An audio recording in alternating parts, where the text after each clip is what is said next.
There was a family whose child was crying terribly at night.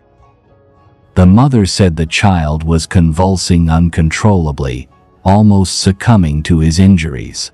This had been going on for 3 days, starting every night after dark and stopping during the day. The child, a little over a year old, had wide open eyes, a gaping mouth, and was making gurgling cries, but without tears.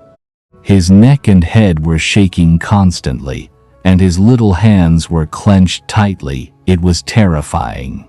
Children are usually adorable, but this expression was truly frightening. I've witnessed similar cases of children being possessed by evil spirits before, but usually they cry normally. This was the first time I'd seen something like this. I asked the family to boil some water, then find a strip of red cloth, tear it off, and tie it around the child's neck. Then, holding the child's right ankle, I lifted him upside down by his feet. The baby was flailing his arms and coughing incessantly. His mother was heartbroken. I patted his bottom, and as I patted, he stopped moving and crying. I quickly laid him on the bed. He exhaled a breath and continued crying, but this time it was normal crying. What I did was turn him upside down. Because a child's yang energy is suppressed, they are easily frightened by evil spirits. Turning him upside down and patting his bottom allows the yang energy to flow backward, thus driving away the evil spirits. The red string around his neck can temporarily ward off evil. These are the most basic methods my great-aunt taught me for exorcising evil spirits from children. Then I started using chopsticks to ward off evil. I took 3 chopsticks and circled them 3 times above the child's head, then stood them upright in a bowl, tapping them 3 times while chanting, "Which ghost is in this house? Come and stand here. Ghost from the east, ghost from the east, stand. Ghost from the south, ghost from the south, stand."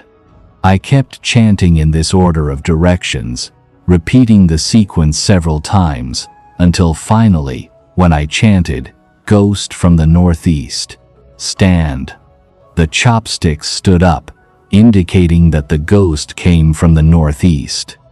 Then I asked the child's mother if she had taken the child to the northeast. She nodded in terror and said yes. 3 days ago, in the evening, she had taken the child to the supermarket with her sister, the child's aunt. The 3 of them went together. The child's father was away on a business trip, so her sister had been keeping them company for the past few days.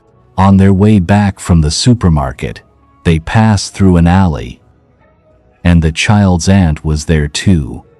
My aunt was surprised and said that she was holding the child when they passed through the alley, and the child trembled violently, but then stopped, so she thought it was nothing serious. She never imagined the child had been frightened there.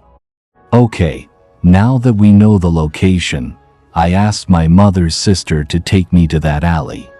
We burned some paper money and incense to appease the child's spirit, and asked the thing that frightened the child to come back and stop bothering the child. When we got to the alley, it was quite dark and deserted. There was a rather thick tree there. When we reached the tree, the younger woman said her child had started shivering while we were walking through the alley. I asked, "Did you do something else?" She said the child had soiled his diaper on the way back, and her sister, the child's mother, had wiped the child's bottom with tissues, changed him with a new diaper she'd just bought at the supermarket, and then left the soiled diaper and tissues under the tree. I understood. The poop must have been left at the tree's entrance, and it got angry, so it's causing trouble for you. You're so clumsy. I told her, quickly check if the diaper is still there. Her sister went to look and found it. Then I told her to go back and bring the child's mother back so she could apologize in person. She quickly ran back, and I stayed there burning incense and paper money. This tree or the area under it must be haunted by a ghost. This place is so cool and shady. It's a place where ghosts hide. The child's mother rushed over, saying she was wrong. I told her, "You were just being impulsive. How could you litter like that?" The poor child is the one who suffered. First, kowtow and apologize. Then promise to come here every night for 7 days to burn incense and paper money and to clean around the tree. If they agree, they'll forgive the child. Then I called her sister to check if the chopsticks were still upside down.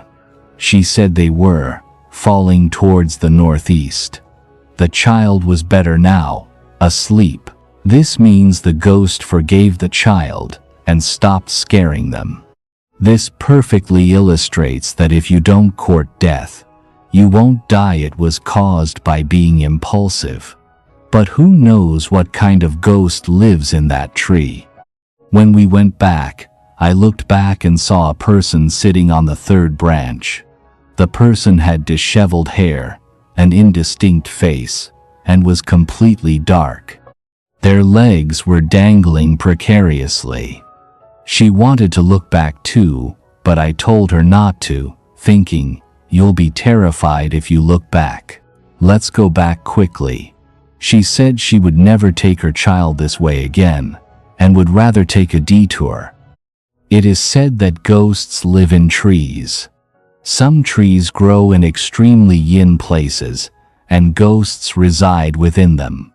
If someone does something to offend the tree, it will haunt that person.